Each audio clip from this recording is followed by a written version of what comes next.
Shalom. Saudara dan saudari yang terkasih di dalam nama Tuhan Yesus, pada malam hari ini kita akan beribadah untuk memuji dan memuliakan nama Tuhan. Mari siapkan hati dan pikiran hanya untuk Tuhan, dan sebelum kita memulai acara pertangyangan ini, terlebih dahulu kita masuk di dalam doa sejenak saat teduh.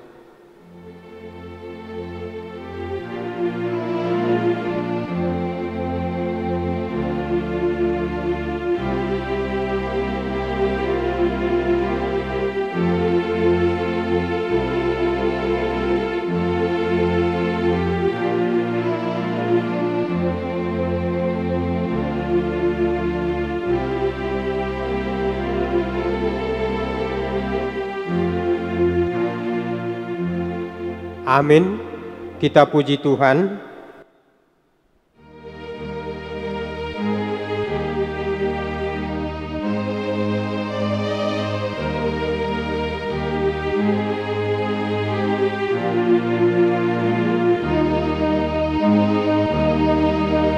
Kodang dope si guru honon mi asa tu dos hodo Tuhan mi sai tong nahurang hati goran mi sotuk dope hapor seahon mi dirim sahaping dihaholongi ho dongahan mulas dihalupahon ho.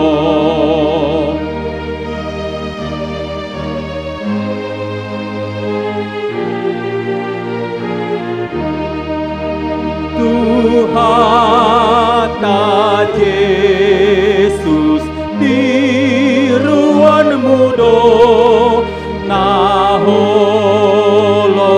roha di awanang diho ai di seya hondo diri nahi sikatalau Tuhan matehani dang nadihiyalang holong rohahi ayang dihita hangoluani. Di dalam nama Allah Bapa dan nama anaknya Tuhan Yesus Kristus dan nama Roh Kudus yang menciptakan langit dan bumi. Amin. Dunia ini sedang lenyap dengan keinginannya, tetapi orang yang melakukan kehendak Allah tetap hidup selama-lamanya. Haleluya. Mari kita berdoa. Ya Tuhan Allah yang Maha Kuasa, Bapa yang selama-lamanya, kasih sayang-Mu sajalah yang menyertai kami dari mulanya sampai sekarang ini. Dan hanya karena kasih-Mu, Engkau memberikan kabar kesukaan bagi kami untuk kehidupan kami. Kasihanilah kami, bukalah hati kami, dan berilah Roh Kudus, supaya kami mengerti pimpinan dan bimbingan-Mu yang agung itu. Tetapkanlah firman-Mu di dalam hati kami, supaya hati kami damai, senang, dan baharu oleh karena anak-Mu Yesus Kristus Tuhan kami. Amin. Kita puji Tuhan.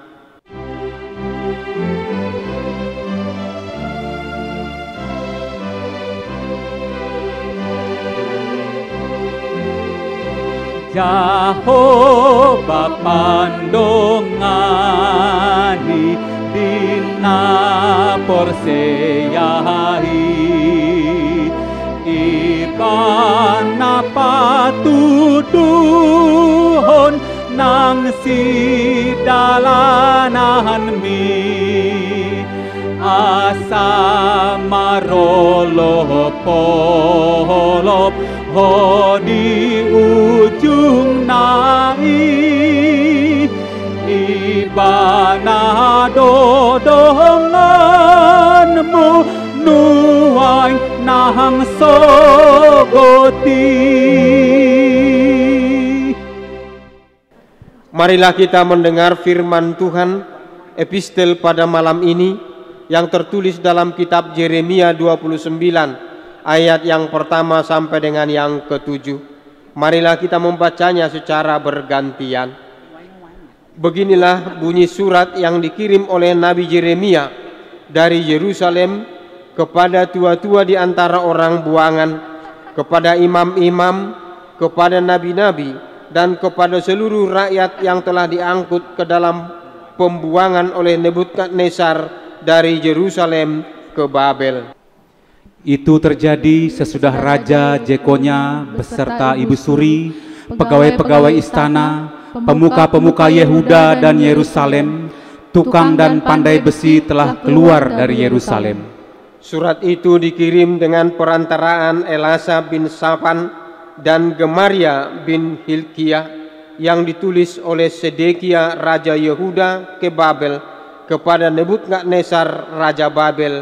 Bunyinya, beginilah firman Tuhan semesta alam, Allah Israel, kepada semua orang buangan yang diangkut ke dalam pembuangan dari Yerusalem ke Babel.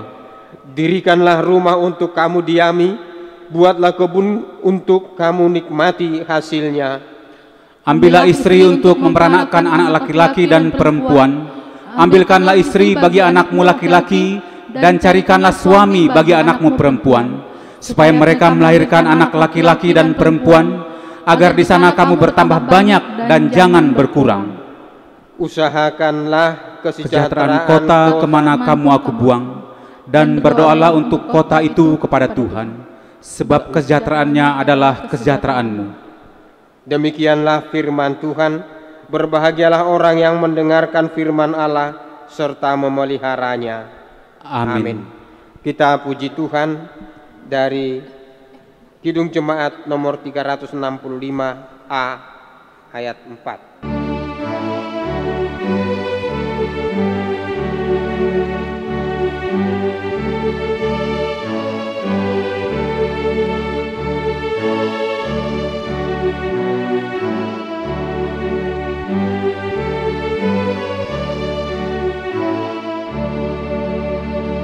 Harta kekayaanku jadi alat bagimu, akal budi dan kerja Tuhan pergunakanlah. Kita berdoa. Terpuji namamu Tuhan, karena Engkau selalu bersama dengan kami, menyertai kami di dalam seluruh aktivitas kehidupan kami. Ya Tuhan, kami hendak mendengarkan firman-Mu. Berfirmanlah dan ajarlah kami melalui Roh-Mu yang kudus, agar kami mampu melakukan seluruh firman-Mu dalam kehidupan kami. Amin. Saudara yang kekasih, firman Tuhan untuk kita malam ini yang tertulis dalam kitab Yakobus pasal 5 ayat 1 sampai dengan ayat 6. Demikian bunyinya. Jadi sekarang hai kamu orang-orang kaya, menangislah dan merataplah atas sengsara yang akan menimpa kamu. Kekayaanmu sudah busuk dan pakaianmu telah dimakan lengat. Emas dan perakmu sudah berkarat, dan karatnya akan menjadi kesaksian terhadap kamu, dan akan memakan daging seperti api. Kamu telah mengumpulkan harta pada hari-hari yang sedang berakhir. Sesungguhnya telah terdengar teriakan besar, karena upah yang kamu tahan dari buruh yang telah menuai hasil ladangmu, dan telah sampai ke telinga Tuhan semesta alam keluhan mereka. yang menyabit panenmu. Dalam kemewahanmu, kamu telah hidup dan berfoya-foya di bumi. Kamu telah memuaskan hatimu sama seperti pada hari penyembelihan. Kamu telah menghukum, bahkan membunuh orang yang benar, dan ia tidak dapat melawan kamu.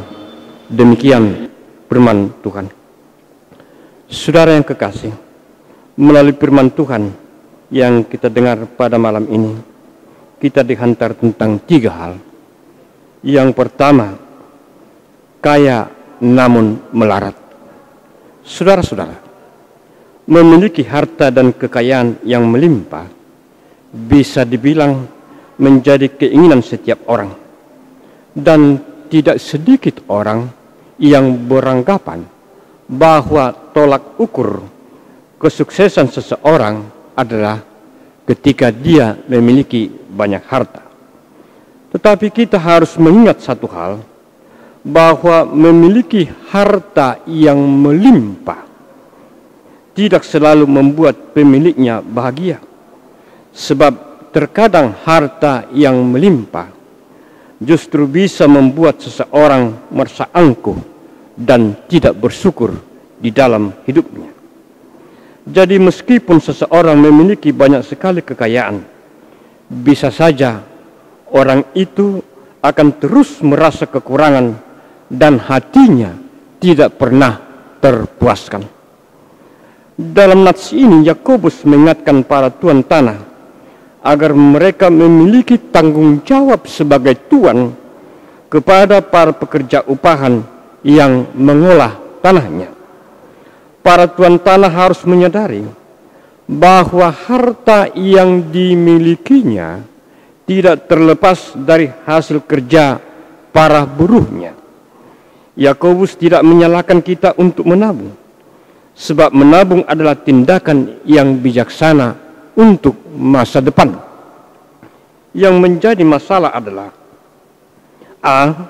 para tuan tanah tidak memperdulikan kehidupan para pekerja dengan menahan upahnya, dan tuan tanah tidak sadar bahwa upah atas pekerjaannya sangat diharapkan untuk kebutuhan sehari-hari oleh para pekerjanya. Yang kedua atau B, mereka hanya memperhatikan yang fana dan mengabaikan yang kekal, sehingga mereka melupakan bahwa emas dan perak tidak dapat menyelamatkan hidup mereka dari hukuman Allah. Dalam hal ini kita melihat bahwa manusia yang menjadikan harta sebagai dewa dalam kehidupannya, dia adalah manusia yang memiliki kekayaan namun mengarahkan kehidupannya untuk kemelaratan. Yang kedua, saudara-saudara, materi melimpah namun hati berkarat. Semua orang tidak suka melihat orang yang kikir dan pelit. Bahkan orang yang sangat kikir sekalipun tidak suka jika orang lain pelit terhadap dirinya. Jika tolak ukur untuk menilai sebuah keberhasilan adalah kepentingan diri sendiri, hal itu akan menjadikan hati berkarat, dan untuk menghilangkannya tentunya harus dengan mengikis habis karat tersebut dari kehidupannya. Manusia sering tidak menyadari bahwa hati kita berpotensi seperti besi yang mudah berkarat. Sebelum berkarat, besi itu tentu saja sangat kuat. Tetapi ketika karat sudah menguasai besi tersebut, maka besi yang kuat tersebut akan menjadi rapuh. Hati yang berkarat adalah hati yang berpenyakit atau sudah tidak sehat dan tidak lagi memiliki kekuatan.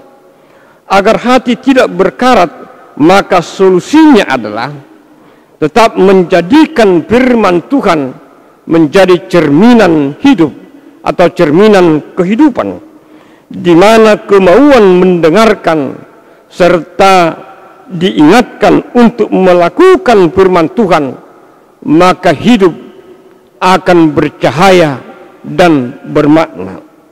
Menangislah, merataplah atas sengsara yang akan menimpamu.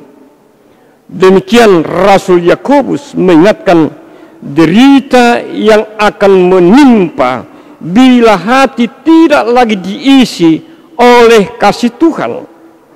Hati yang terfokus sepenuhnya mengejar harta dengan sendirinya melupakan bahwa kekayaan sejati bukan diukur dengan banyaknya harta yang dimiliki, melainkan diukur dari hati yang merasa cukup dan selalu bersyukur di dalam kehidupannya.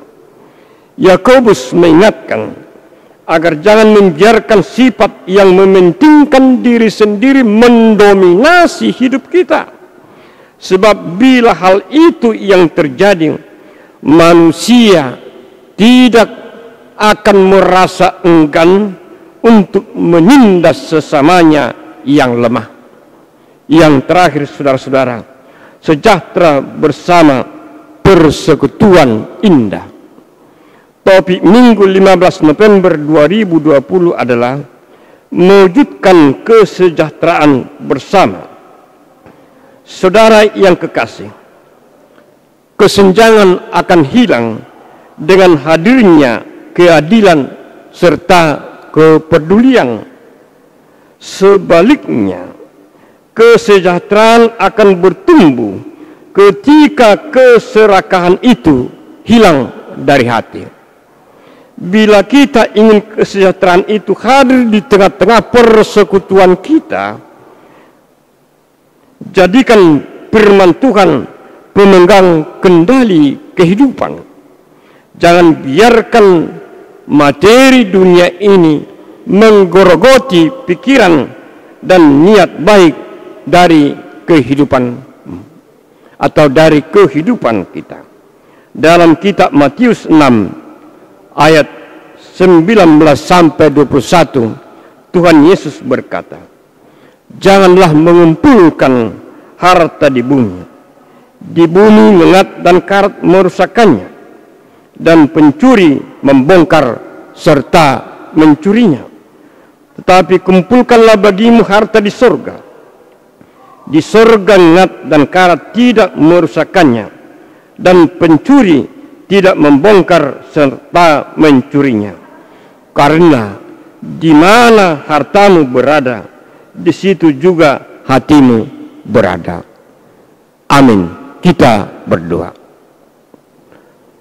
Terpuji nama-Mu Tuhan, karena Tuhan telah menyapa kami melalui firman-Mu pada malam ini. Ajar kami Tuhan untuk tetap menjadikan firman-Mu menjadi cerminan dalam kehidupan kami, sehingga firman-Mu menggerakkan seluruh kehidupan kami, hati kami, untuk memikirkan kesejahteraan bersama di alam ciptaan yang Tuhan sediakan bagi kami. Ya Tuhan, kiranya Engkaulah yang selalu menyertai kami dan membimbing kami melalui Roh-Mu yang kudus, agar kami menjadi anak-anak-Mu yang setia melakukan seluruh firman-Mu dalam kehidupan kami. Amin. Kita kembali bernyanyi dari Kidung Jemaat nomor 393 ayat 2.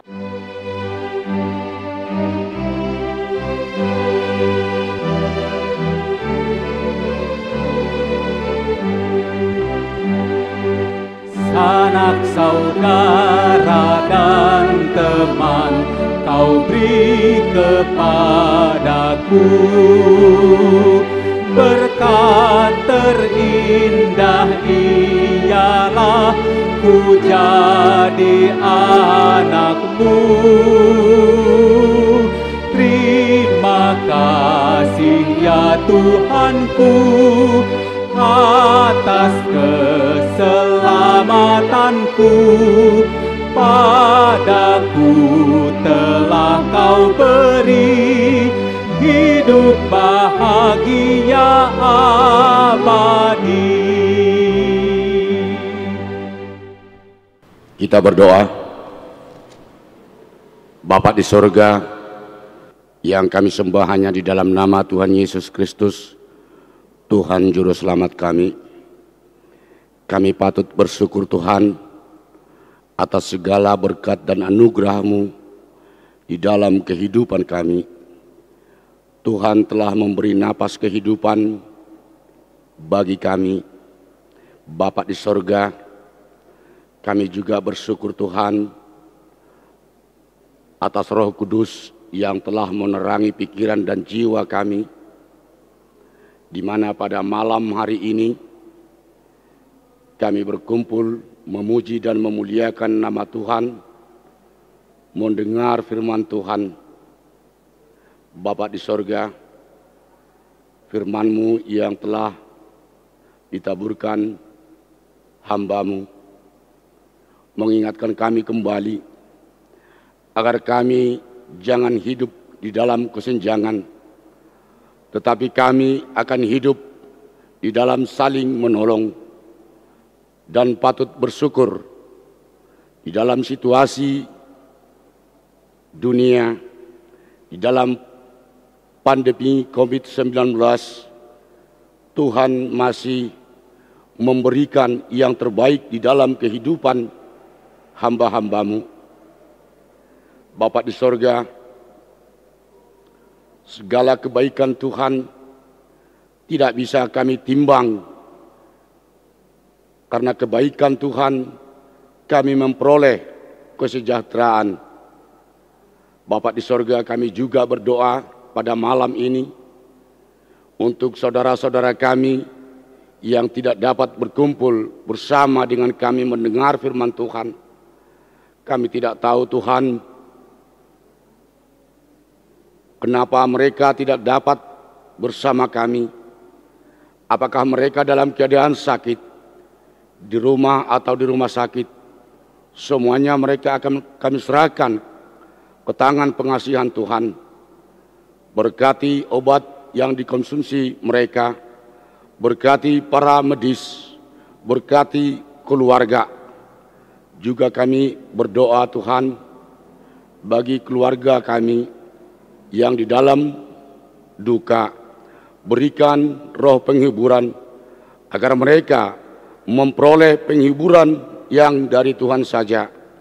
Kami juga berdoa buat majelis gereja dari pimpinan sampai ke parhalado, pegawai, kami doakan agar mereka Tuhan bersatu memajukan pelayanan di tengah-tengah gereja-Mu.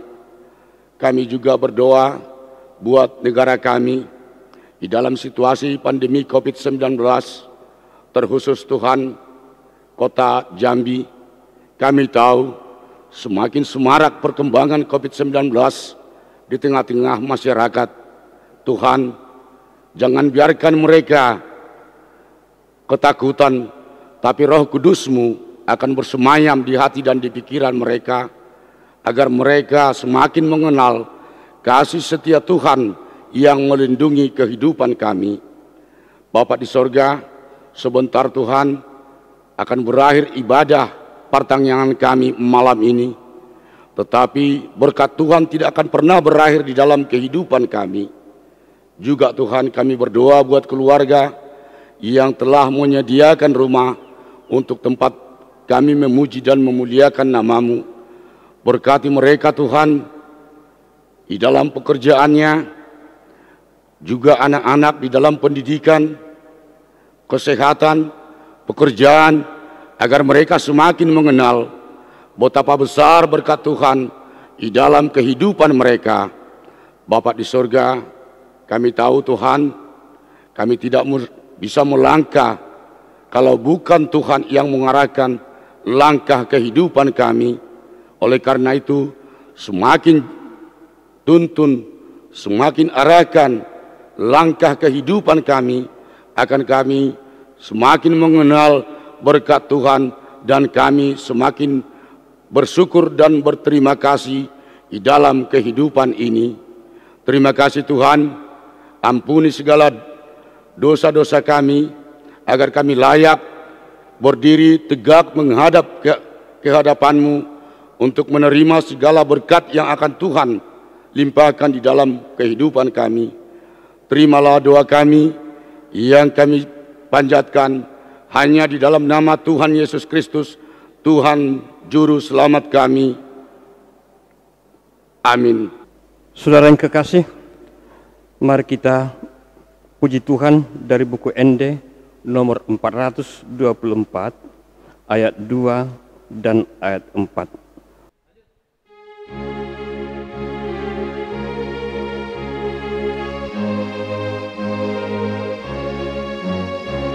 Maruduk niroha topoti sude pambanmu natorbang jekelmu sude pasatu Yesus sadok dirimi saitong pasunggul hon pakokop nai.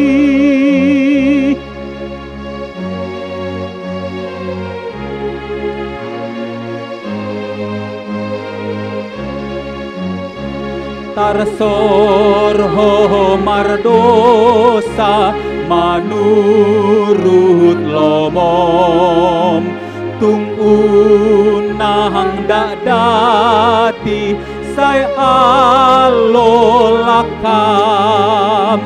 dopakon Tuhanmu pargogodoi manesa pamalum sude dosami.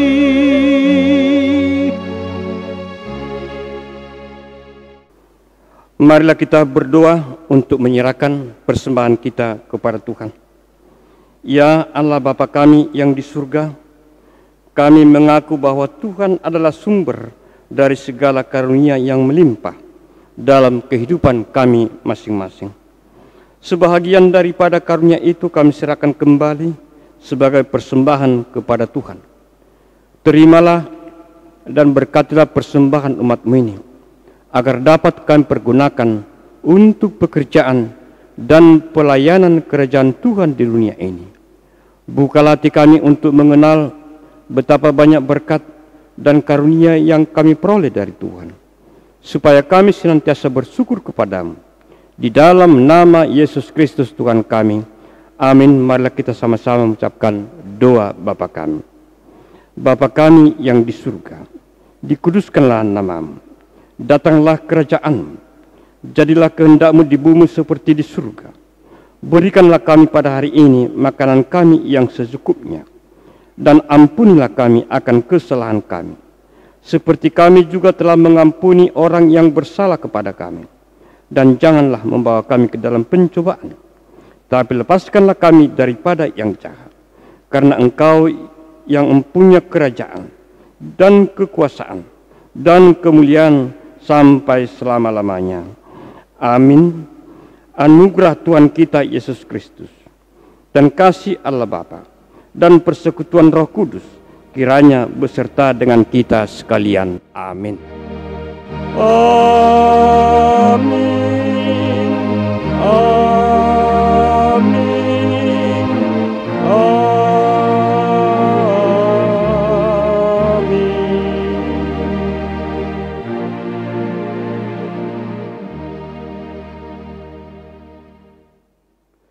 Shalom, selamat malam bagi kita semuanya.